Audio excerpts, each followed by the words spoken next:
This episode of Warp 5 is brought to you by Audible.com, offering more than 150,000 titles for your smartphone, tablet, or desktop.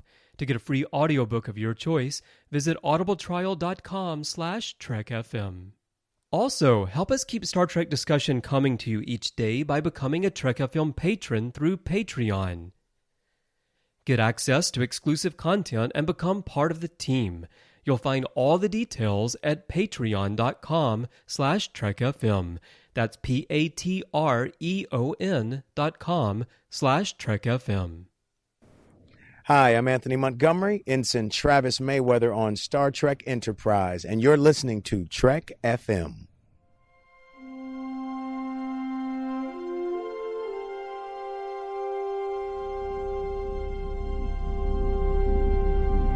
How we doing, Tripp?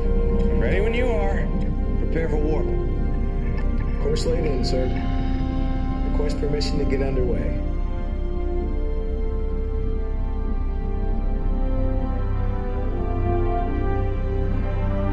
Let's go.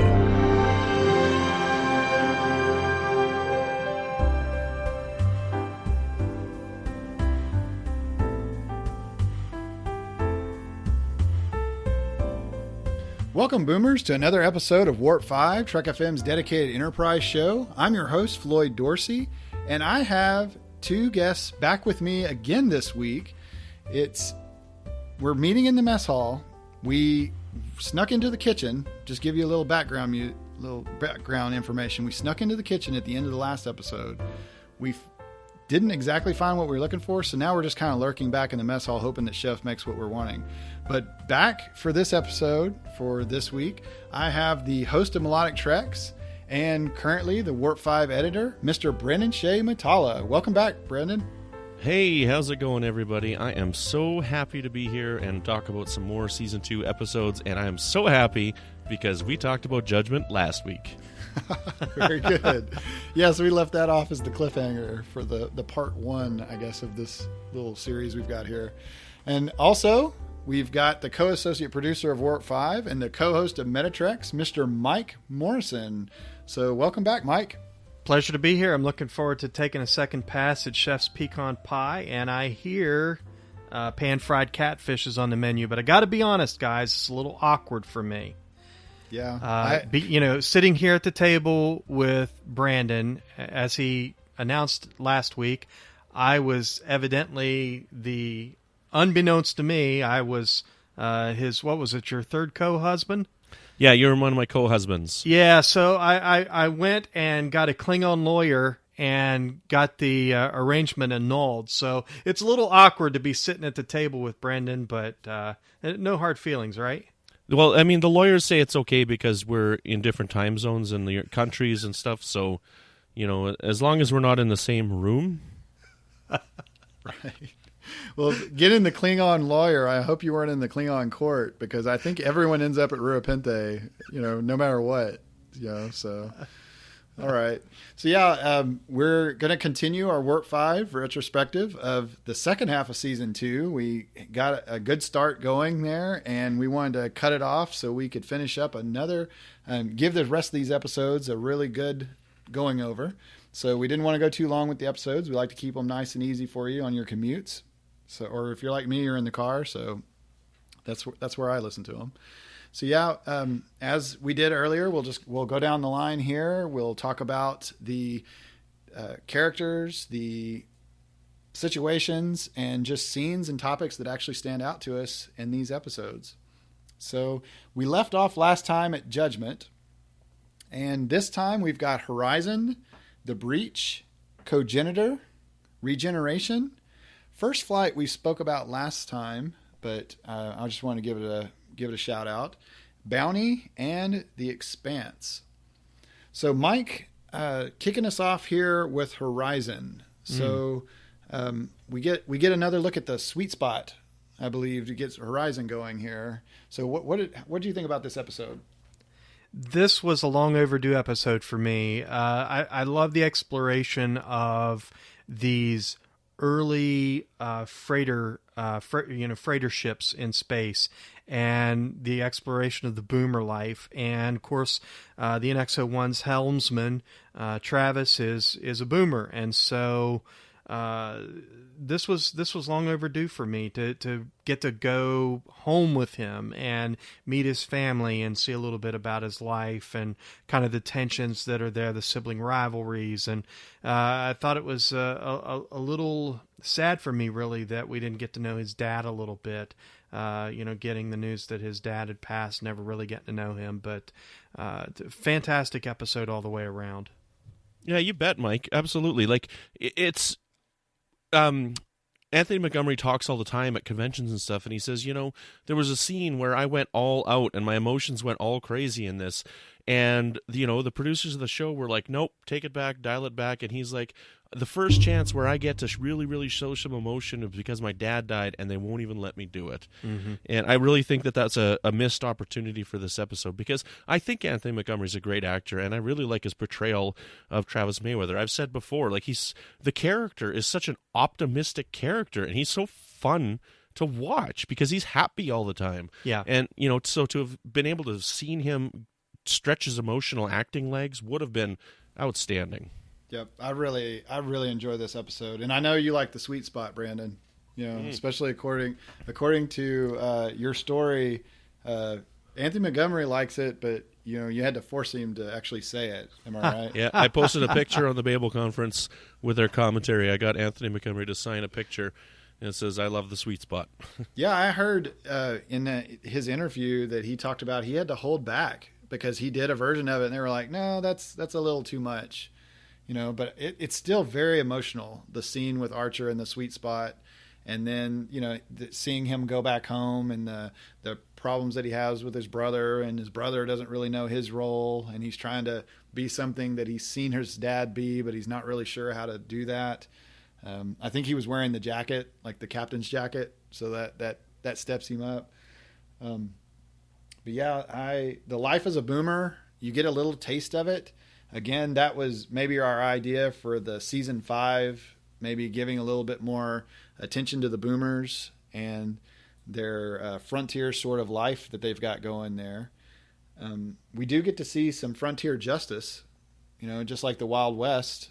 Mm-hmm. Space is very big, and there's a lot of space in between the different planets, and when you're on the different runs that they're on, there's not really any police out there to kick the Nausicaan raiders off.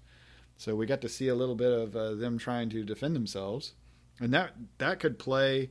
You could play that in political. You could have all kinds of stuff. I mean, I would love to see a kind of like a space truck stop. If we could have seen that, with a bunch of boomers, with all of their cargo ships all at like a spaceport or some, an alien spaceport. And, they could have even politics even for their own, their frontier style, Wild West style politics or something. I don't know. But yeah, that I know Will Wynn, that's his big wish list item, was to see more of the boomer storyline, how it could have played out. Yeah, and Travis is one of my favorite characters on Enterprise. Hoshi's by far my favorite character on Enterprise, and like her, Travis, I just don't think had enough stories written for him. And Anthony Montgomery is such a great actor. Travis is such a great character. I mean, he really represents, I think, the wide-eyed wonder of these first warp these first warp explorers out in space. And he's not a 24th century Starfleet officer. He's the helmsman of the first Warp 5 ship out in deep space. So, he's not hardened. He's got that wide-eyed wonder. He's tender. I mean, Travis is a nice guy. He's the kind of guy that every dad wants to date his daughter. I mean, he's a very nice guy. And, we get to see the feelings that he had for his family, and he was real to me. And I don't think that any episode really accentuates that any better than Horizon.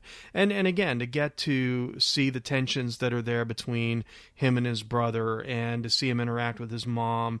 I mean, again, this was long overdue. They really could have spent some time in first season even exploring this even a little bit more than what we saw.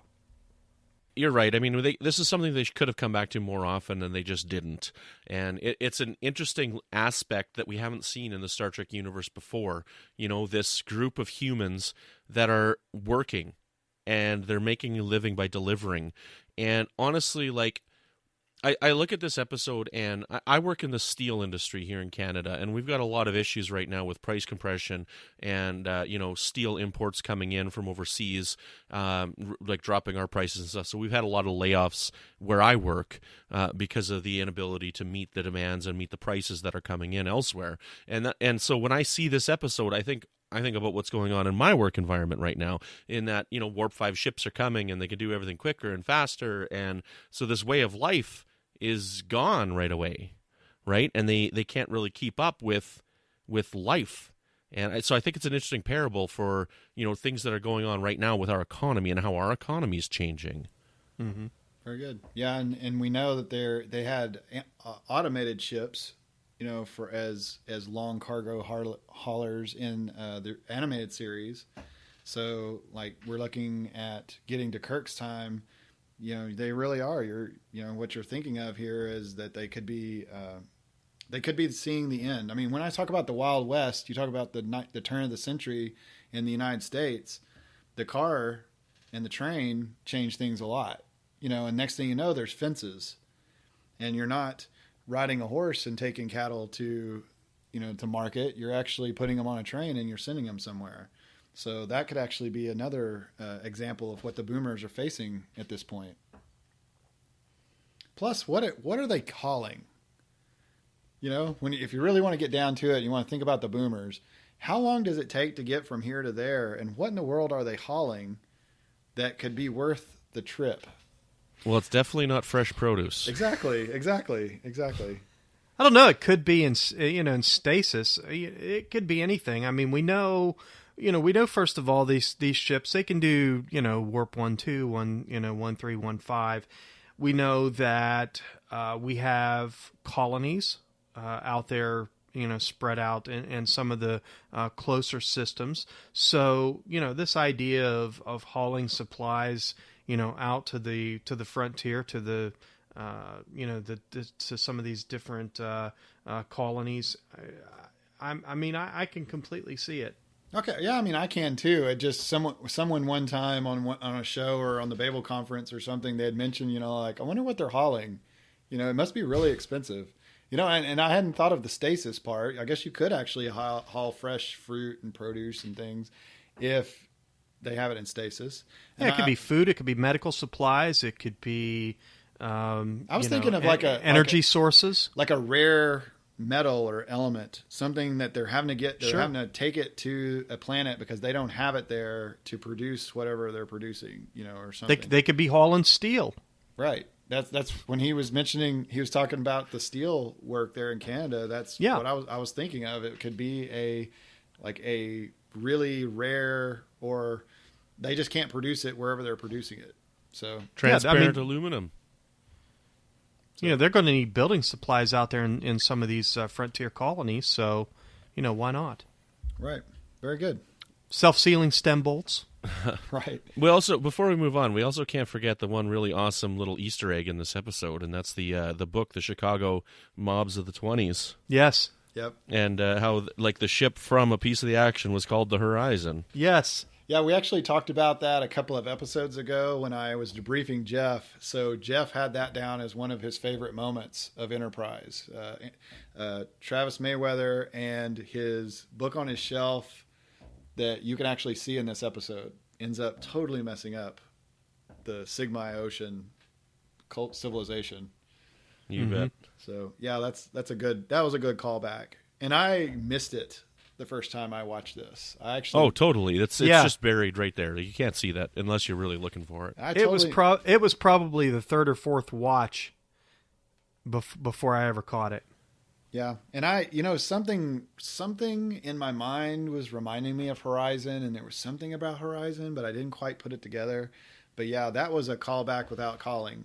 That was just stuck there just for those fans of it, like us that are original series fans that are, basically an Easter egg to go look for, because candy. Exactly. I surely didn't catch that the first time. So yeah, that's a good call on that, Brandon. Our next episode on our list here is The Breach. So, what made this stand out to you, or what part of this one stood out to you, Brandon? I really like this episode a lot because, we see this hatred between Phlox and this other alien race, which I can't remember right now, right? And it's such a parallel for things that are going on our planet right now. Like there's so much hate and anger between so many people on our planet right now, and a lot of people don't even know why they hate anymore. It's just built into who they are that they can't even remember. Nobody remembers why these alien races were fighting. It's been so long. And I love how Phlox hates this person, but we learn about him, and he says how he tried to not raise his children that way. Because he didn't want it. Like, I grew up with, racial issues like, I'm a white male, right? And I mean, I grew up with certain stereotypes because of the culture that I lived in. And I do my darndest to make sure that none of those things go on to my children. Right? And I think I succeed. I really hope that I'm succeeding well. I don't say anything. I don't have those issues in my heart, I don't think. But I mean, some of those things, they crop up in my mind because it was the way that I was raised, and they were just trained at a young age. Yep. I totally agree. Like, I'm right there with you. Like, the things that I heard when I was growing up, and my children have no idea anything about that. They go to school in a very diverse school, and everyone are friends, and it doesn't matter the gender, it doesn't matter the race, religion, it doesn't matter. They're just friends. Like, my sons have so many friends, different friends from different walks of life that I didn't have access to because I came from a small town. Like, my town was mostly American Indian, like it was Choctaw Indian mostly. And so that was kind of a minority majority for the community that I grew up in. But I didn't really experience other people until I went to college, and I actually, I was on a college basketball team. So I went to another minority majority community when I went to the college basketball team. So yeah, I'm right there with you on that. I hadn't actually thought about it that way, but yeah, my sons are, I guess you could say, they're kind of sheltered. I mean, they're getting up there in their elementary school, so I know they're going to start hearing things outside of my house. But right now, I mean, it doesn't matter what you look like or who you are. We're friends, and you like video games, you like basketball, you like sports, you like math. Okay, you're my friend. So yeah, I'm right there with you on that one, Brandon. On Horizon, there was something earlier with Anthony Montgomery. He went back home, and what would have happened? What if Travis decided to stay? So think about that, boomers. If Travis would have stayed on Horizon, we could have had split stories for the rest of the series, or at least the rest of the season, and we could have expanded that boomer arc out. It kind of makes sense in real world terms that if Travis would have left the Enterprise with his experience that he had, it kind of makes sense that he would have gone back to his home ship and helped his brother and his mother. So what are your thoughts on that, Mike? Well, I think if he would have stayed, then he definitely wouldn't have broken his ankle in the cave. Right.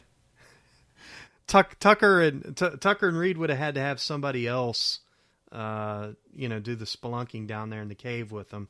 Although it was really cool. It was really cool that that he had that talent, I guess. We end up finding out in the 2 days, 2 nights that he liked to climb cliffs. So that actually was pretty cool.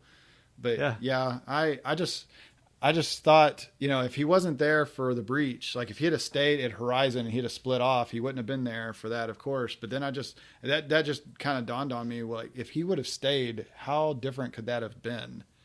Well, they could have taken that plot line and led it to its natural conclusion. And it's been in a piece of the action. Did the ship crash there, or did they just trade with them? I think they just traded. I think they just left. traded. Yeah, and They just traded. So they could have ended up with they could have shown that happening, and I don't know. It might have been fun to see that, but. Right. Well, I'm sorry. I got off topic. I know we were at the breach, but that kind of hit me right there. Was like, oh wow, what if Travis would have stayed? He wouldn't have been there for the to break his leg, like Mike said. Yeah. So Mike, what stands out to you on the breach? I share this sentiment that both you guys have. One of the big overriding factors for moving my family to a very small town in West Virginia to Dallas, Texas, was the opportunity to raise my daughter in a diverse part of the country. I didn't want her to grow up in an area in which we come from that was very is white. I don't know what else to call it. It's a very vanilla kind of place, and there's very little diversity. And I wanted her to have the opportunity to meet and interact with people from other cultures. And so as I watch this episode, I really have an appreciation for Phlox's position in this episode and the very thoughtful writing, I think, that went into the storyline between the Antarans and the Denobulans, the hatred that existed between them, and the war, and just the horrible things that were done on both sides, and how that had been carried over for generations and generations, just like we do in our world. And again, this is just one of those episodes in which the human condition is just opened up in a way, I think, that is non-threatening for us to objectively be able to sit and take a look at that. I mean, you and I, we don't have a stake in this issue that exists between the Denobulans and the Antarans, so we can look at their situation objectively, and we can draw our own conclusions, and we can come to the conclusion this is ridiculous. There's no reason for this hatred to exist. Nobody even remembers why they started fighting and why that war happened to begin with. But this hatred has been carried. You and I can sit here and we can say that now, but it's difficult sometimes when you are part of the problem, so to speak, and we can look at different chapters in our own history, and we can draw our own conclusions based on where we fall into that history. And so this is a great way for us to objectively explore this, and honestly, I like the B plot as well, and this idea of having to get in there, and I love the way they kind of tied the two plot lines together in the end, in which the Antaran was going to spend some time on a vessel with the three Denobulan scientists, and they're going to get to know each other a little bit. I thought that was a great way to tie it all up at the end, and we got to see Denobulans climb like nobody's business. Boy, no kidding. Yeah, that is true. Just thinking about that, we're talking about how Enterprise really calls back to the original series, and it's a great relationship with the original series. But thinking of A Taste of Armageddon, where you've got the Eminiars and the Vindicars, and they're fighting that war for 100 years or hundreds of years, and they haven't even seen each other since then, but they still hate each other. And I can't remember if did one of you mention Vindicar, or did I just think that up myself? You're crazy, man. Okay. All right. Well, sorry. Yeah. But yeah, that just hit me earlier was, it's similar. It's saying basically the same message. You all have hated each other for so long. You don't even hate, how could you hate each other? You don't even know each other. So yeah, that's definitely Star Trek speaking of society, and depending on whether it is more, it's more applicable as time goes along, or is it more applicable now than it was in 2003, or is it going to be more applicable in 10 or 20 more years from now? That's the great thing about Star Trek.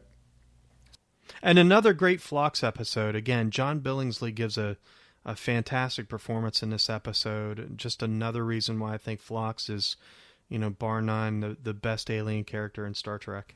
Phlox is my favorite character on Enterprise for sure. Yeah.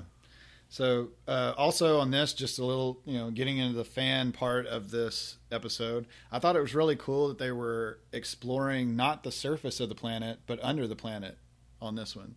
So, I mean, not only are we at this planet, and we're going places where no man or woman has gone before, we're going under it where no man or woman has gone before. So I thought that was pretty no neat. doubt.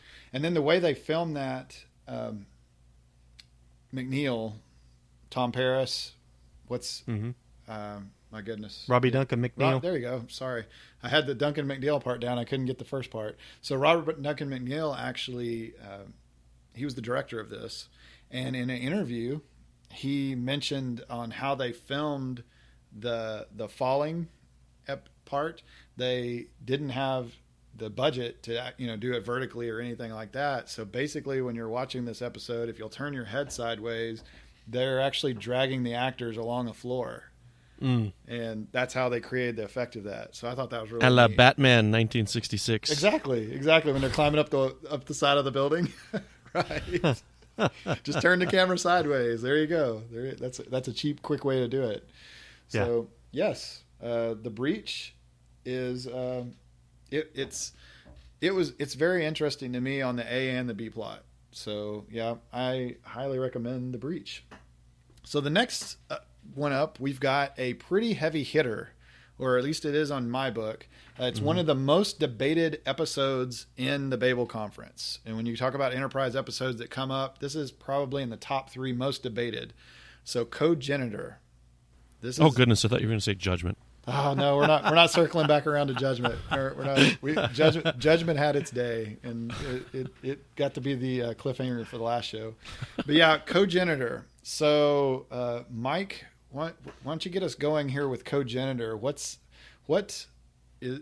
stands out to you for this episode? Wow, I think that this was a defining Charles Tucker episode. I mean, Tripp. This was a defining moment for him, and I think it really, in many ways, informs the character he becomes over the next couple of seasons in many, many ways. This episode has such a heavy moral play. We're dealing, again, with an alien culture that has a different means of procreation, but beyond that, this third gender in their procreative matrix, if you will, is not afforded the same rights as the male and female of the species. And we really see the Charles Tucker that we saw in the first season. He's very impulsive. He's very quick to pass judgment and to stick his nose in and get involved, much the same way that humans seem to be from time to time in Star Trek. And so, he gets himself into trouble. And I think it's really interesting that towards the end of the episode, he says to Captain Archer, I just did what you would have done. And Captain Archer says to him, yeah, really? But in truth, I'm not so sure that Archer would not have gotten involved in that somehow. So I think there was a little bit of a double standard, I think, in the episode between Tucker and Archer. Yeah, the standout for me, the standout moment is Archer's dressing down of Tucker. And when he says that, boy, that is a slicing comment for him, to say, I was just doing what you're doing. And then I'm like, man, if that's true, then what kind of a model, is being set here, But what was really defining for me, Floyd, at the very end of the episode, the consequences that came with Tucker's good intentions of trying to do something good for this person, the Cogenitor, and that had such heavy consequences at the end of the episode. And so you're sitting there watching the episode, but he, he tried to do something good. He tried to do a good thing, and at the end of the episode, he's got to live with, honestly, her blood on his hands. Right. And wow, all I can say to that is wow. Yep. And then, like you said, good. He's trying to do something good, but it's good for who? Like, based on what standard? On what standard is good? So, Brandon, what do you think on that? Why don't you jump in on that? I think this is a very powerful episode, and it's a very good one to watch. It's not an easy episode to watch at all. But the first thing that I want to say before I get into it is I love seeing Andreas Katsoulis in this episode. He was the one-armed man in the Fugitive, and he was Tomalak on The Next Generation and stuff. And you usually see him as the shady, bad character. So to see him as this nice character is really nice. I think it is a really good job in the episode. But watching this episode, there's so much in it. And I watched this episode, and I can only watch it from my perspective, which is a heterosexual white male who's, led a pretty privileged life. And you watch this episode, and people can pull so much out of this. Now, when I watch this, the story that I pull out of this is slavery. Right, because this person is almost like a slave to the culture, and that's the closest thing that I can come up with it. A lot of people bring up transgendered issues and stuff. I don't see those issues in the story as well. But that's the great thing about Star Trek, is that you can pull multiple issues out of an episode like this. And watching something like this, I love this kind of episode because you can pull so much out of it. But then in our own society, how many different people stand up and say what you're doing in your society is wrong? Like we have an issue in Canada right now where women with burqas, a lot of people don't want them to wear their burqas when they say their Pledge of Allegiance to Canada, and because you can't see their faces and stuff, and people stand up and say it's wrong, burqas are wrong, they treat their people wrong. And I think of this episode when I see issues like that, and it's us telling other people that their culture is wrong, but that's how they're raised, and we don't know their culture.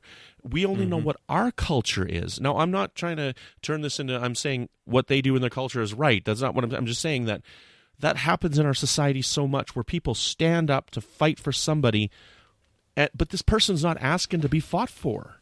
Right. This person doesn't know any better in the situation that they're in. They are 3% of this population, and they are there to help produce offspring, and they're needed in order to produce offspring. And the interesting aspect of this episode is, what if we all of a sudden we have these people and none of these cogenitors want to be used as offspring bearing anymore because of the situation? Well, that culture is going to die. Yeah, because of what we've imposed on them. Yep. And it brings these fascinating subjects up, and I think this is one of the most powerful episodes of it. And I love it. It's great. And I love that they do not pull any punches at the end of the episode, and that this cogenitor commits suicide at the end of the episode, because there are some serious ramifications, and people need to think when they take actions like this and try and impose their beliefs on other people. Yep, I agree. I look at that, and I've thought about that, is if Tripp had been successful, he could have ended their race. Like, they may not have ever, they could have just ceased to exist. If there was a mutiny or something of this, I don't know. It may, when you think about it with the unique individual saw this, and she was really looking up to Tripp, and Tripp was doing what he was doing.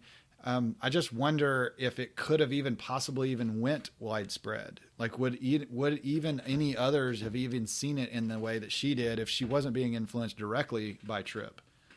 Or I say she, but it was actually a non-gender species. I just say she. Right. But yeah, I've seen people like on the Babel conference and in other Facebook groups and online on comments, and I've seen some that dress down Tripp, and I see some that defend Tripp. They see, well, she has rights, and she has these she shouldn't be treated like this. She's basically just a pet, that they're keeping in a room, in a closet or whatever, and she doesn't get to leave. And just like someone might leave their dog or their cat at home, that's how they're kind of treating this person. She doesn't have a name. I keep saying she. I'm sorry, but it's hard because I believe it was an actress that was playing this. It was. We know what you're right. Okay, but. But that's just it too as well. Like Floyd, just pause for a second. It's wonderful because this is such an abstract concept that has a hard time to grasp. Like and we can't grasp ourselves. We don't want to call it an it. Right. Exactly. Right. We don't want to call it an it. But I mean, in a nutshell, basically, with what this society is, it is an it. Right. Right, because it's not a male and it's not a female. It's we see it as a female because she's portrayed by a female actress, and so that's what we're calling her a she, right? But I mean, we ask questions, and that's what I think this episode is for.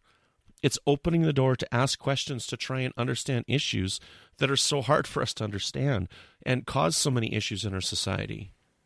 It's fascinating because I can really see both sides of this. When we first meet Tripp, he in Broke a Bow, he is on a space station and he sees a mother weaning her child. He doesn't understand what's going on. All he sees in his, Southern gentleman, defender of the downtrodden kind of mentality is a child being abused by his mother. And, he's going to intervene. He's going to act. He's going to do something to help. That's how he's wired. And I appreciate that. I'm a Southern guy. I'm a gentleman myself. And, you see somebody being hurt and you want to take action. You want to do something to help.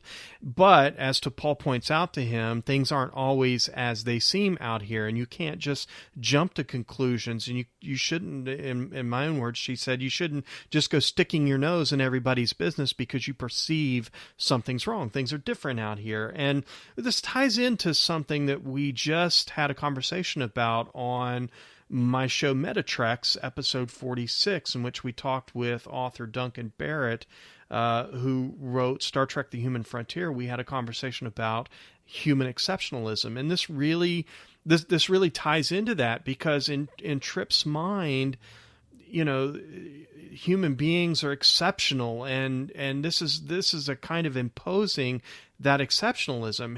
I had the opportunity to read and write, and here's somebody who hasn't had that opportunity, and doggone it, I'm gonna go to her aid. I'm going to impose my culture and my exceptionalism on her. It's much the same way, Floyd, you've mentioned previously that you're a Choctaw Indian. I think about, the way Europeans came into the Americas and imposed Western culture on Native Americans. We accomplished something because we managed to get them to dress in Western clothes and speak, the King's English, when in fact we were dismantling a beautiful, nuanced culture. And, this is an it in this culture. And there are few of them. There are not many of them. There are only few. That's why they're its, because they have to be passed around. You can't form relationships or bond with it, because as soon as it's done giving you the enzyme that's needed to procreate, it has to be passed on to somebody else. But that's so foreign to Tripp, and he just feels this need to act. But what he doesn't realize is that those actions come with incredible consequences in the end. And I think it's a commentary for us to think about those consequences before we stick our nose in somebody else's business. And that happens so often on social media. People, they just take a look at the headline and people make a jump conclusion without knowing all the facts, right? And you can't do it. It's dangerous to do that. I think, and I'm guilty of it. I think of that situation that happened with that woman and her child in the gorilla, right? Where the kid fell into the cage. And I mean, I know that I had my own limitations because I have kids, and I'm like, well, why wasn't she watching them? And that was my initial reaction. But it's like, I stopped and thought about it for a while, and it's like, this woman's got enough issues to deal with that her child almost died, and now she's got the entirety of society attacking her over a situation that she already feels bad enough about. Yeah. And so here's a situation. So Tripp tried, all I want to do is teach her how to read. And she kills herself because he completely changed her life and completely changed her point of view. And she's an important part of that society as she was. And I mean, I'm so grateful that this isn't something that actually happens on our planet, because we can't wrap our minds around something like this because it's so foreign. But that's what makes Star Trek so wonderful, is to be able to sit here and say, how can we apply this to what we know? Right. I think the big takeaway here, we've all seen those pictures that people post where they're standing, at a distance from, say, the Eiffel Tower or the Statue of Liberty, or whatever giant landmark you want to stick in there. They're standing at a distance, and they're framing that object between their pinched fingers as though they were holding the Eiffel Tower between their fingers. That's what happens, I think, so many times. You mentioned social media, Brandon-Shea, and you're exactly right. I mean, we have this tendency to frame things from a distance. And it's easy to do. And when you frame things from a distance, you don't really understand it. I mean, how can you stand at a distance from something, say, the size of the Eiffel Tower? How can you really understand the architecture of the Eiffel Tower standing, a mile away from it with it framed between your fingers? It's when you get up close and personal that you really understand it. And I think it's the same way in culture and societies. It's really like what we do in our own world. When we stand at a distance, it's easy to snap judge everything and, litter our opinions on everything out there that's going on in the world.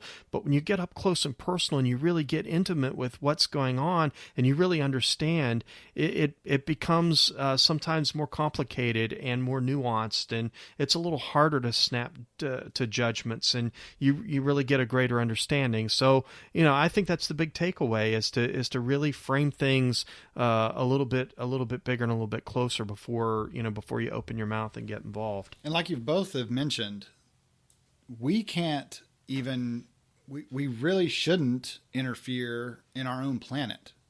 Like there's other cultures and there's other ways of doing things. I mean, we have when we talk about basic human rights, and then some of those are imposed on because we're all human on this planet. But now you're talking about a completely different civilization on a different planet in a different part of the galaxy when we're talking about it on Star Trek.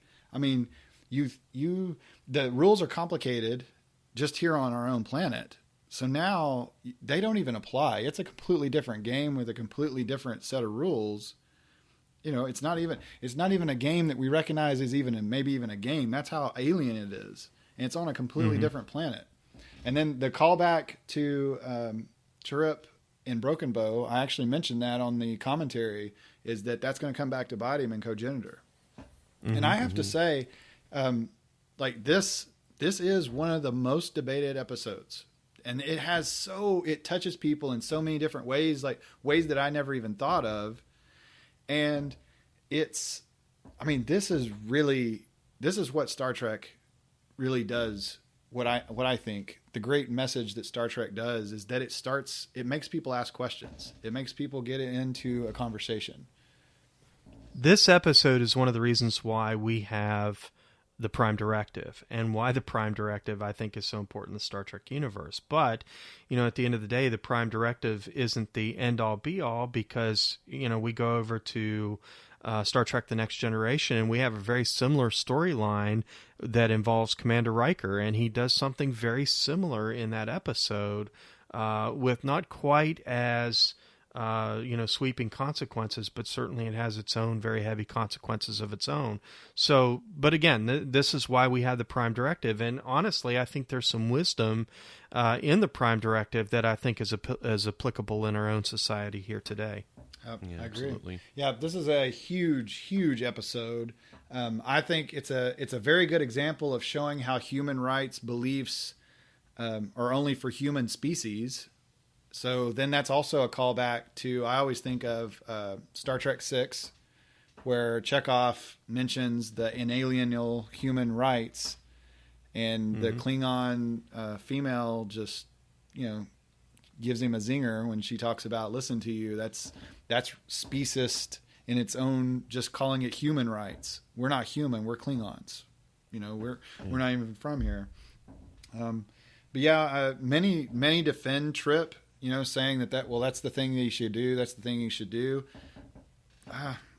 It's hard. Like, you can see both sides of the equation, and that's when you've got a great episode. Right. Yeah. And I would gladly watch Judgment if I can get a Cogenitor. Make it a double feature. Yeah. Yeah.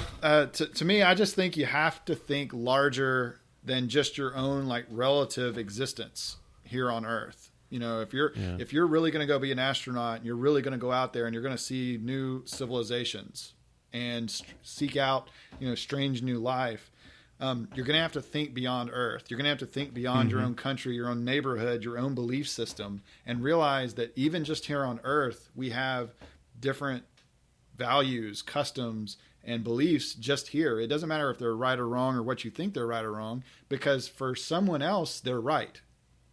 And, just galactic scale, it's as hard to fathom as it is the size of the galaxy or the size of the universe, with how different things could be. And we couldn't say even how different people are going to be, because that's a human term, how different other beings are going to be.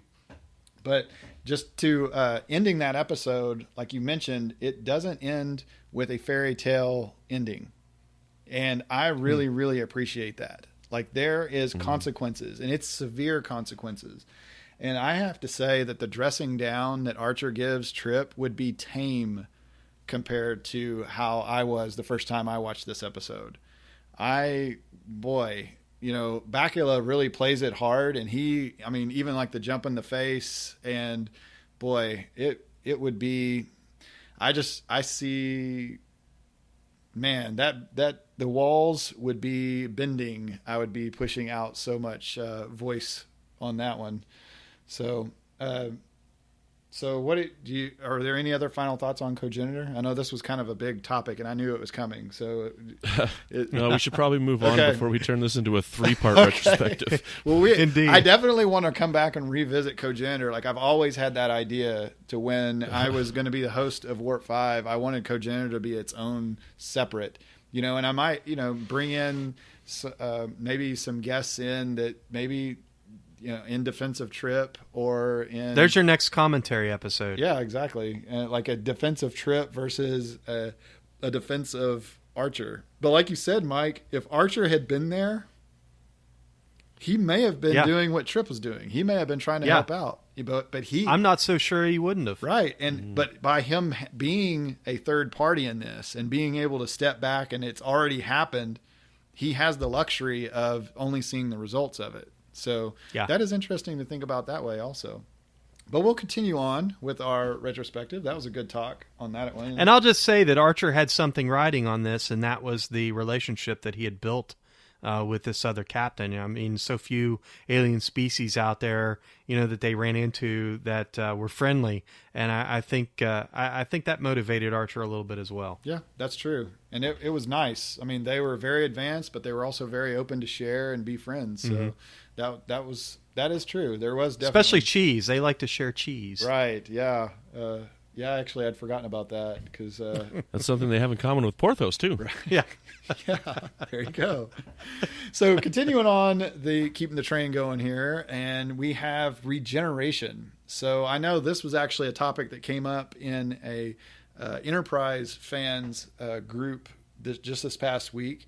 And people were either talking about how they thought it was awesome that the Borg showed up, and then some thought that was just something that they didn't like about Enterprise, is that they had a callback and it messed things up with canon and it messed things up with the continuity. But Mike, I think you and I are thinking kind of the same thing here. So what do you think about this, Mike? I'm definitely Team Awesome on this episode.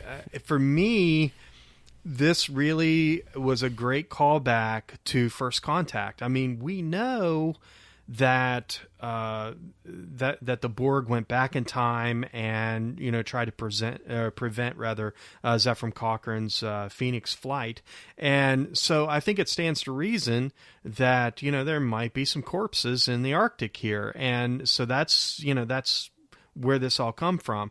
And, for that matter, I think by and large, somewhat trim the claws of the Borg, and I'm really glad that we gave them teeth again. I mean, the Borg are scary and they're formidable, and in this episode, so I was glad for that. And then at the end, it kind of becomes its own self-fulfilling causal loop, because they're headed back to the Delta Quadrant, and they get that signal off. And when they do the calculations, hey, guess what? Guess when the Borg are going to receive that signal about the time that Next Generation pops up. Yep, very good. Yeah, when that popped up, I was like, yes, First Contact, and I hadn't even thought about that sphere blowing up, and where it could have gone. But when you go back and watch First Contact, it does. There's pieces of it that fly away. So, yeah, you thought when it blew up, that was the end. And then I know there's some people that talk about it is that Picard wouldn't have left, Borg on Earth, but I guess I look at it from the point of view as I'm not that big of a Picard fan. I'm more of a Kirk, Archer, Janeway, Sisko. Picard is not my number one. I'm sorry. Hopefully I didn't lose any fans here, for any boomers that have Picard like really highly ranked. But he doesn't have, he's just human. There was a lot going on. We had the first flight, and they had to hide before the Vulcans came in for First Contact. So they could have left some Borg, debris. Let's be honest here, and there's probably going to be some Picard fans that are going to just, lay into me over this, but let's face the facts, guys. Picard went back to his own century, really licking his wounds, and I don't think he really was thinking a whole lot about cleaning the mess up. I think he was more concerned with the state of his own ship and his own crew, and he was licking his wounds going back home. So I think this is plausible. I think it's a plausible storyline, and again, it becomes its own self-fulfilling causal loop. It's a beautiful thing when you think about it. Yep. So, Brandon, what did you think about seeing the Borg here on Enterprise? I think Star Trek fans place a little bit too much on continuity and canon and da-da-da-da-da. Like, if you're making a good story, let's make a good story. Like, I'm more concerned with why did Scotty come out of the transporter beam wondering where Kirk was when he was there when he died, right? So, but I think the episode's fine. I think it's good writing. I wish that at the end the signal had not been sent. Because honestly, I hate that time loop paradox nonsense, right? Like this temporal causality, like on the Terminator. Like the Terminator doesn't make any sense, right? How can he go back in time to make him and make John Connor? And I don't know. My timeline, time's linear, and I don't believe time travel's possible. Okay, but that's a whole nother conversation, right? But you attended the Vulcan Science Academy, apparently. Yeah, totally. Okay. I am totally with the Vulcans on this one. Yeah, I believe that the Vulcans exist, but time travel doesn't. Anyways, but give me a good story, and I think this one's just fine. I think it's fun. Yes, they never say that they're the Borg, so you're okay. And I like some fun stuff. Like Phlox is basically immune to being, assimilated, and I think it's fun. Cogenitor's better, but it's a fun episode to watch. Yeah, I thought it was a cool continuity comparing it to First Contact, but then there are some fans that think that it's killing continuity because the Borg were there, and then why didn't Picard know about the Borg when they saw the Borg? Why didn't he know? And one thing that Jeff Harlan had mentioned one time when we mentioned Regeneration and Borg was he mentioned that the Borg actually had started trying to assimilate the NX-01. So there was a possibility that he thought maybe there was a possibility it could have corrupted records, so there might not be a record.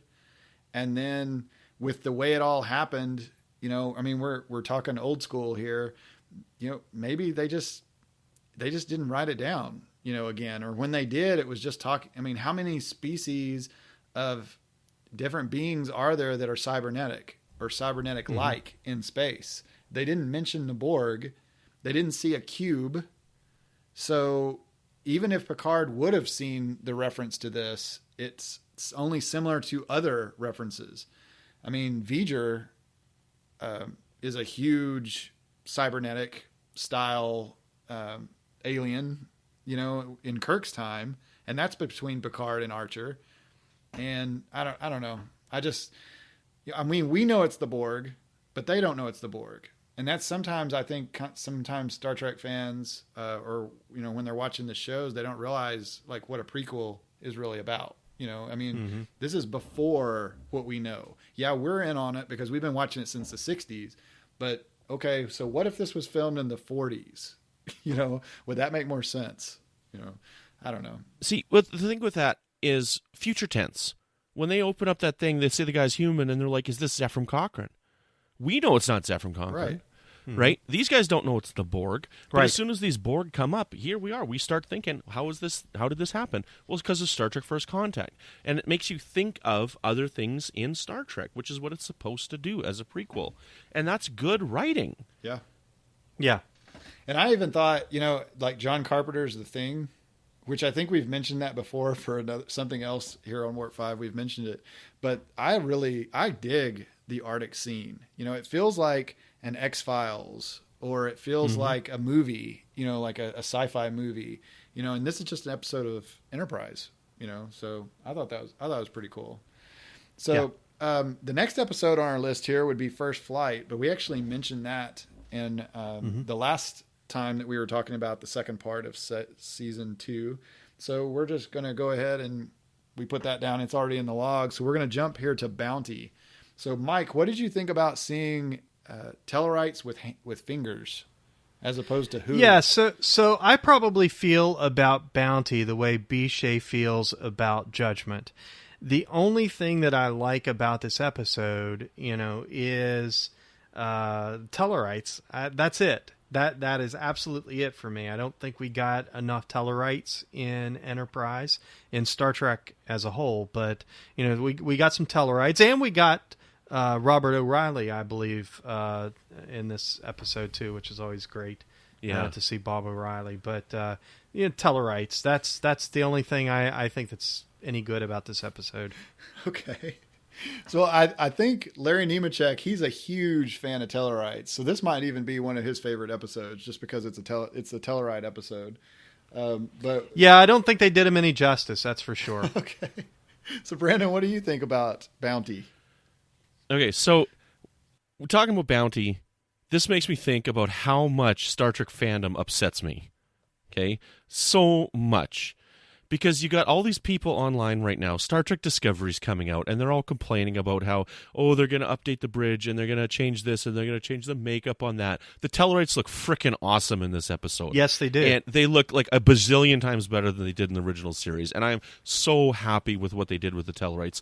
I'm not quite happy with their attitudes, because they're not angry enough, as Tellarites have kind of been established as confrontational.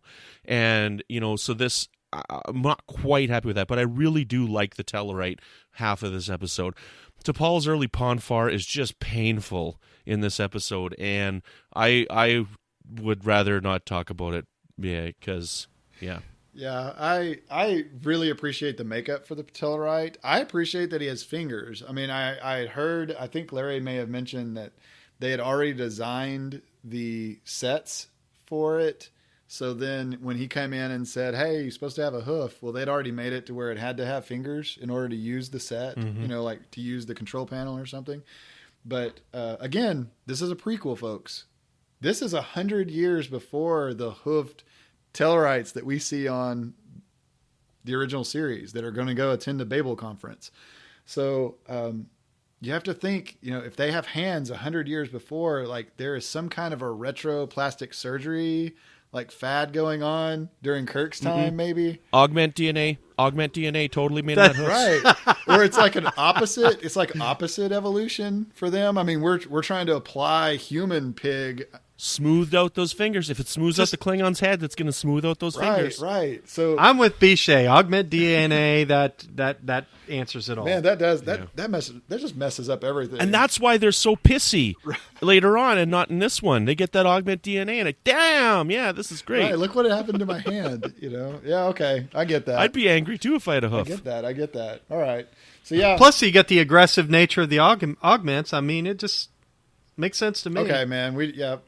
So that's our official fan theory here in the mess hall. Right, and we just found Somebody dial up CBS. We found another excuse for Brent Spiner to come into another episode there. So now we're going to have not just the Klingons that are being affected, but the Tellarites are being affected later. It's going to screw with the Tellarites. Right. Okay.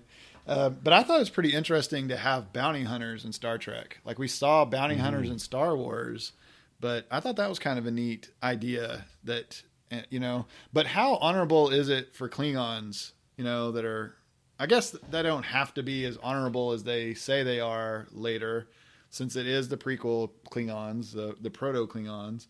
But it doesn't seem like that would be a very Klingon thing to do, of the Klingons that we know later, to hire a bounty hunter to go hunt someone for them. So what did you think about bounty hunters on seeing them in Star Trek? I'm okay with the bounty hunters themselves. I think it's totally something that would be happening in the universe, right? Like and just for sure, just like with the boomers, they're making a living, and that you gotta go catch fugitives. So just think about this. Just think about how many bounty hunters are chasing Captain Kirk, during season 4 of the original series. Man, there's all kinds of bounty hunters trying to find this guy with the messes he was leaving everywhere. I can't wait to see Boba Fett. Right.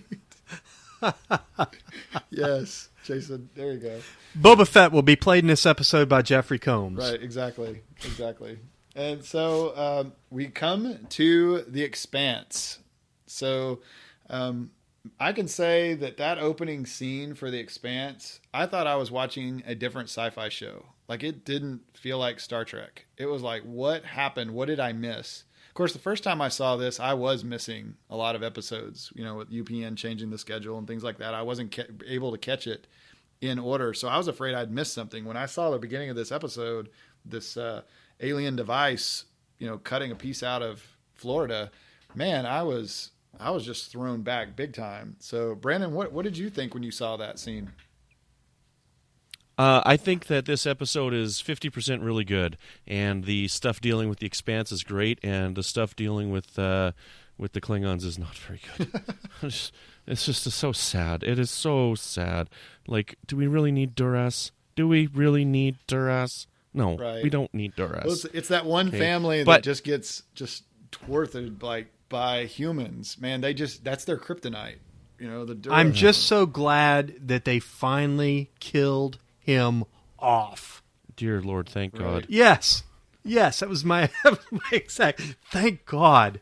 I was so glad that they finally killed him off. So that, I mean, he was like I don't know, like an annoying, yappy little dog.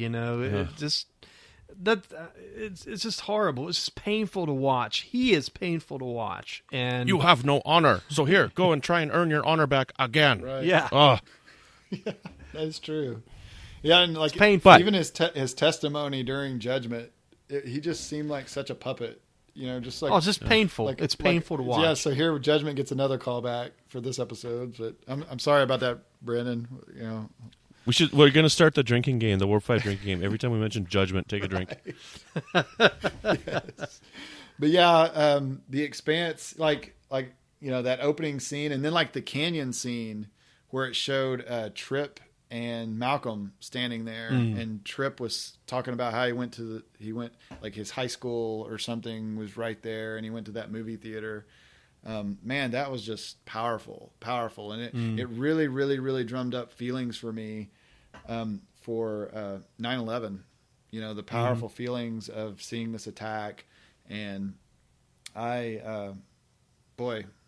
was very powerful for me. So, Mike, what other items stand out to you from this episode?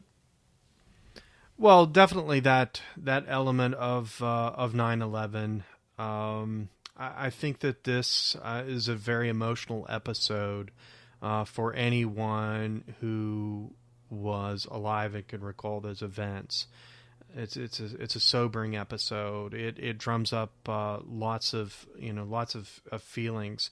And so this episode, I agree, Bichet, was 50% good. It's overall it's a good episode. I think it was a great cliffhanger to kind of end the season on. because there was that, oh my gosh, what's going to happen next? They've just gone into this expanse, and are they all going to go crazy like the Vulcans did? And who are these? Who's this alien species that's attacked it? So it was a great cliffhanger. I think it was a great way to end what I think is a fantastic season of Star Trek. Yep. Mm-hmm. I agree with you for sure. Like as a Canadian, I mean, I remember when 9/11 happened. I remember where I was. I was going to the bank to get some money, and I saw something happening on the news, but I don't really pay attention to the news myself. And it was actually after that, and I was like out and about getting a coffee or something, and somebody was telling me what's going on, and I'm like, oh my goodness! So I like ran to my uncle's house to watch the news. Mm-hmm. But I mean, as a Canadian, 9/11 is something that happened in the world, but it doesn't really affect me as a Canadian, right? So I sometimes miss these parallels, these 9/11 parables that are out there and that affect Americans, because that's something that happened to America. And I'm a Canadian. It didn't really happen to me, right? It's just something that happened, and now I have to take my shoes off at the airport, right? So, right. But I do see the connection for sure, absolutely. But it doesn't have the same impact as me. I mean, it's still a powerful episode, and it's still, I think a great lead in and a great change to the show. And I personally like what happened to season 3. I like the change, and I like that they were trying brave new things and trying to stretch their wings as writers and say, how can we make this fresh and new? Yeah. I think about, your perspective there as a Canadian. I think that's really fascinating. I think about the vintage footage of the newsreel footage of the Hindenburg going down, and here's the Hindenburg, and here's an American news reporter, reporting on it, and he's just crying out. He's just crying, all the humanity. And, certainly whether you're an American or a Canadian or whether you're watching Star Trek in the UK, I think we all can recognize the impact, and certainly being an American television show, that was kind of the perspective that was folded into this episode. And I think as the world seems to be becoming increasingly violent, it's a shame, because I think whether you live in Canada or the UK or anywhere in the world, we all have this kind of touchstone moment in our country or our culture where tragedy has struck and lives have been lost. And when I watch this episode, I relate to Tripp, and I feel his anger. And when he says to Captain Archer, listen, are we going to go in there and do whatever it takes? And Archer said, yeah, whatever it takes. That was the feeling in America after 9/11. And again, I think we've all, if you were in, Great Britain, during World War II, when the Germans were dropping bombs in the neighborhoods, you had that same whatever it takes kind of feeling. And, to end the season like that, and, kind of that, oh my goodness, what's going to happen next season? And then for them to, I'm jumping ahead, but for them to kind of dedicate the whole next season to that arc, wow, I'm actually probably one of the few Enterprise fans that appreciate the third season, but I do. And I do for that reason, because it was a great, I think it was a great roadmap, I think, for our own society, our own culture to, kind of look at the way that they turned those negative feelings to something benevolent and peaceful. And Archer's perspective changed. Even Tripp's perspective changed. And it changed because, as we were talking about before, they stopped framing this from a distance, and they got up close and personal, and they got to know the Xindi, they got to know Degra, and they found out, we're not that much different. Right. Yeah, there was definitely an elemental change in the crew. In Archer, he's right there at the front, but Tripp, everyone was affected by this. Mm-hmm. And they're affected for the rest of the series. For the rest of the run all the way until the end of season 4. And if it would have gone on, we probably would have still been dealing with the repercussions of this. This is where Archer unbuttons his buttons, the top button on his uniform, and his hair changes, and that button doesn't go back for a long time. If you go back, like watching Broken Bow for our commentary for a couple of shows ago, the button's all buttoned up and his hair's all nice and perfect, and it's like first day of school kind of stuff. But this is, you could almost just see him aging, with Bakula, the way they did the makeup and just the way they did this. It was just a toll. I feel the toll when I watch this, especially when I binge season 3. This is the beginning right now of a huge roller coaster that they're about to get on. So yeah, this informs the rest of the series, every nuance of the series, without a doubt. And for that matter, there are fans out there who argue that Enterprise really didn't give anything to Star Trek as a whole. And I just throw this particular episode out there and say, this informed, I think, really in many ways, Star Trek as a whole. And in fact, I think they did a wonderful job of recognizing that in Star Trek Beyond. Very good. Yep. Yeah, what you were saying there, Floyd, I totally understand what you're saying with Archer unbuttoning his top button there. Like, I do that with my pants after Thanksgiving dinner. There's just so much pressure, and it's just uncomfortable. Right. He's wearing the jumpsuit, so, the unbuttoning the pants didn't really work for him. But he can start with the top button. I guess that's your pants have the top button. So, yeah. So, Bishay, what are your final thoughts about this run here? We've had a kind of a part 1, part 2 of season 2 here at the end of season 2. So, what do you think about what's your final thoughts about the first season and second season here? Why don't people like season 2? It's great. I don't know. That's all I got to say. There's some really great treasures in here. And I really like Season 2 a lot.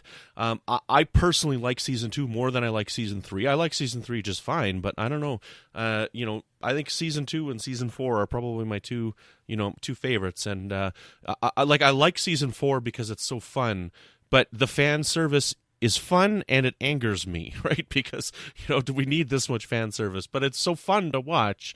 And, so I really like season 2, and it probably is my favorite season overall. Yeah, if you think about it, there is fan service in season 2, but it's very mild. It's very, you better be watching and you better be paying attention. You better be a fan or you're not going to catch this. So, well, it's not mild in Judgment. Well, yeah, that's true. That's pretty much, yeah. Yeah, we won't talk about Judgment again. So now we've said it 2 more times. That's 2 more shots for you right there, boomers. All right. So, Mike, what are your thoughts here as we end season 2 of our retrospective? Yeah. So going back to last week's episode and, taking a look at these 12, 13 episodes as a whole, I mean, really, guys, we've come to the conclusion that there are only really a couple of stinkers in the whole bunch. So, I think by any measure, that's a pretty impressive half a season of episodes. I mean, you have 12, 13 episodes, you have a couple of stinkers. So really you have 10 or 11 really good, strong episodes. And I think you get that. And I in television as it was then, I mean, I can't think of a single season of The Next Generation in which you get, that many strong episodes piled into a season. So this was a great discussion. This is a great season of Enterprise. I hope that we maybe in the course of our discussion really encouraged folks to give these a second look if they've looked at them before. Maybe if you've not watched the series a whole lot, go back and really thoughtfully give these episodes a watch and look for these deep threads, this fantastic writing. There's great acting. It's really got it all. Yeah, even in the episodes that it's just kind of meh, maybe about, they still have something to really appreciate. You've still got great makeup. You've still got some nice maybe questions going on, some philosophical questions. And I personally really like season 2. I mean, I like all 4 seasons. Season 1 and season 2, I kind of put together as, the future for us. This is what it would be like if we were going out there. Season 3 is its own arc. And then season 4 is its own, and they kind of are different. Season 1 and season 2, I really like them. I mean, I like season 3 for what it is, and then I like season 4 for what it is. But season 1 and season 2, they just seem very, very close to the original series, which, that's sentimental reasons. That's really a big favorite of mine. And I had so much fun talking about him. I barely touched my pan-fried catfish, and I didn't even put a fork in my pecan pie. So I'm hoping Chef will be able to wrap these up for me to go. Yeah. Maybe we can do that. But you're not going to take the transporter, are you? You're going to take a shuttle pod, right? Yeah, I'm going to take a shuttle pod. Okay, yeah. But I mean, the transporter will work for you, if you want. I don't think I want pecan pie integrated into my DNA sequence. Oh, okay. As long as it's like, I guess attached to your jaw, maybe, or something. The inside of your mouth, not the outside, right? So yeah, it's been a lot of fun discussing how Tellarites possibly could be so mad because of augmented DNA. But this isn't the only topic we've been talking about here on Trek FM. So here's what else you may have missed elsewhere on the network. Previously on Trek.fm, Standard Orbit. So going to Destination Star Trek and being able to see the crew, some of the major, still living members of the 60s original series crew, well, it's a bit of a bucket list moment for me. Saturday Morning Trek. And all these things just brought in more and more people who thought they were alone, and they found each other, and they made their clubs, and then they made conventions, and that's what the 70s were about, was getting Star Trek back and finding each other. Melodic Treks. Imagine that scene without that music. That music is so poignant and so beautiful. And they had played it earlier in the episode, and it wasn't sad when they played it earlier. It was romantic. It was happy. It was freeing. And that's what else is happening on Trek.fm. So check out these shows and find out what we're talking about in your favorite corner of the Star Trek universe. You can find us anywhere you can find your podcasts. And if you want to download the MP3 file or grab the RSS link, you can find it at our website at Trek.fm. And if you're an Apple user, please be sure to hit the subscribe button. That really helps us out as far as Apple's algorithms go, as far as finding other listeners. And also, if you'll leave us a star rating and review, that would really help us also increase our visibility. So we have a couple of new star reviews that I'd like to read here on this episode. So Brandon, this first one says it's from Brandon H83. So is that a new handle for you? Or no, I am not reviewing my own shows here that I'm working on. Okay, all right. Well, could you go ahead and read that one from Brandon? Sure thing. 5 stars, best Enterprise podcast from Brandon H83. Maybe it's like Haiti 3 or something. Like, is he from Haiti? Oh yeah, I hadn't thought about that. Hate 3, yeah, Hate 3. 83 maybe, I don't know, who knows. I love listening to Warp 5 on Trek FM. This is intelligent discussion about all aspects of the series, and the hosts are very passionate about the subject. The show may be off the air, but through podcasts like this, fans can still derive enjoyment from Enterprise and discover new facets of the show. Thanks very much, Brandon. That is what we strive for here. We want to talk about the positive, and we want to be passionate about what we talk about. So thank you very much for your kind words. Yep, thank you so much, Brandon. And we have another review from the U.S. store. Mike, could you read that one for us? Yeah, Floyd, this is from Blind Brewer, a 5-star ratings. It's captioned Great Podcast. He says, he or she says, the hosts change, but the quality remains very high. Great podcast about an underrated show. Thank you so much, Blind Brewer. Yeah, and Christopher's actually mentioned that the hosts have changed more for Warp 5 than any other show. So we're just trying to keep it consistent. That's the plan. And I think the beauty of that, Floyd, and I say this as a co-associate producer for Warp 5, I think the beauty of that is you get different perspectives and different voices talking about this series that we all love so much. I actually think it's kind of a good thing. Oh, yeah, definitely. So, yeah, as Mike mentioned, he's a co-associate producer for Warp 5, and he does that through patreon.com/TrekFM. So, Brandon, you actually are a patron of the network through Patreon. So could you let our boomers know a little bit about how Patreon works and then how you've participated with it? You bet. So Patreon is a way for you to support the network financially because we can't produce podcasts without your help. So whatever dollar amount you're able to contribute is appreciated, anywhere from $1 to $10 million per month. And I personally contribute $25 a month so that I can be an associate producer on Literary Treks, which is how I got into Trek FM, which is all about the books and novels of the Star Trek universe. And if you sign up at the $25 a month level, you can become an associate producer. If you sign up at the $5 a month level, you can get access to patron.zone, which is a special little place where we try and put some exclusive content for you. And we've recently had a few cool things up there, like Ken Tripp from Standard Orbit and I did a commentary for the Deep Space Nine episode Trials and Tribulations. And I put a deleted scene from an interview, and I'm going to be doing that with a special Halloween episode that I've done for Melodic Treks. I've actually got a deleted scene from that I'm going to post on there soon. And then there's also, sometimes we get some new releases. It's hard to get new releases up there early, and so that's why I'm trying to expand the bonus content for the listeners. But at the $15 a month level, you can actually take part in our Patrons Roundtable, which we host once a month. And right now we're alternating between Aaron Harvey and myself as a host of the Roundtable. And we talk about various discussions in the same format that we do these shows. Very good. Thank you, Brandon. So yeah, if you like what you hear and you feel moved to help us out a little bit, we are a listener-supported network. So you can visit patreon.com/TrekFM. That's patreon.com/TrekFM. You can get more information. You can find out what level it is and whatever you feel comfortable with. We surely would appreciate it. Also, if you'd like to wear your Trek.fm fandom, you can find great Trek FM themed merchandise at trekfm.store. So you can find you a cell phone cover, you can find a pillow, there's some t-shirts.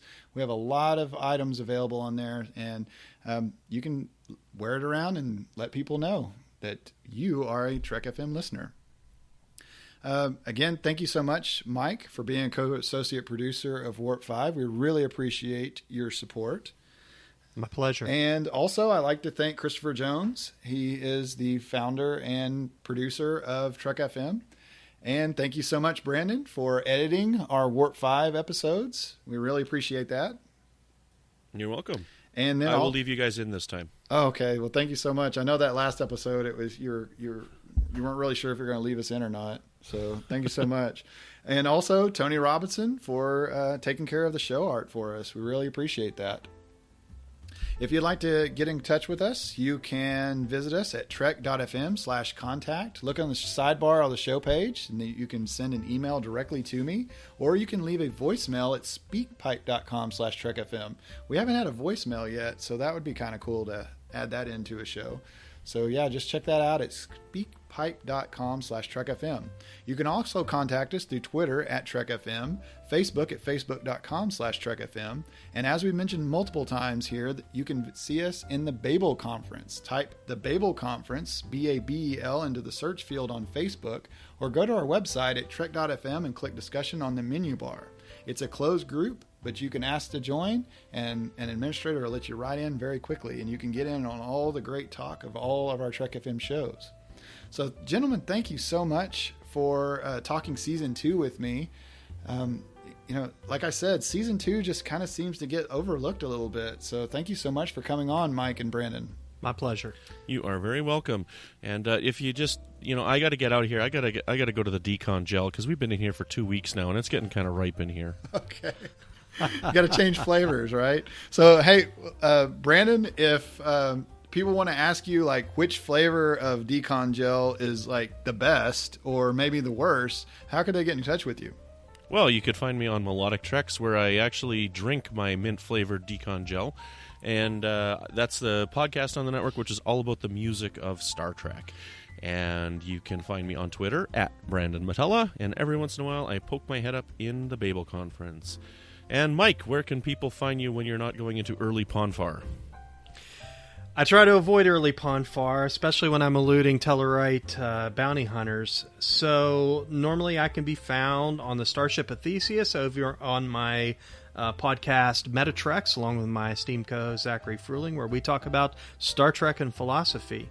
I'm most active in social media on Facebook. You can catch me there and around the Babel Conference. On Twitter, my Twitter handle is at cmichael1701, and on Instagram, cmichael1701. Very good. And if you'd like to get in touch with me, you can always find me on the Babel Conference, the Trek FM listeners page on Facebook. So, guys, we have, Brandon, apparently he wants out of the decon chamber. I didn't realize, I never really like to hang out in the decon chamber unless I really, really, really have to, unless Phlox makes us. We started out... Unless T'Pol's going through early Ponfar? Right, yeah. I mean, we started out in the mess hall, and somehow we ended up in the decon chamber, so I don't know. We need to maybe check out that, the Tellarites and see if like, losing memory or something is somehow maybe, a part of the augment DNA. So, yeah, Boomers, we're going to have to get out of here. Thank you so much for listening, and join us again next time for another episode of Warp 5.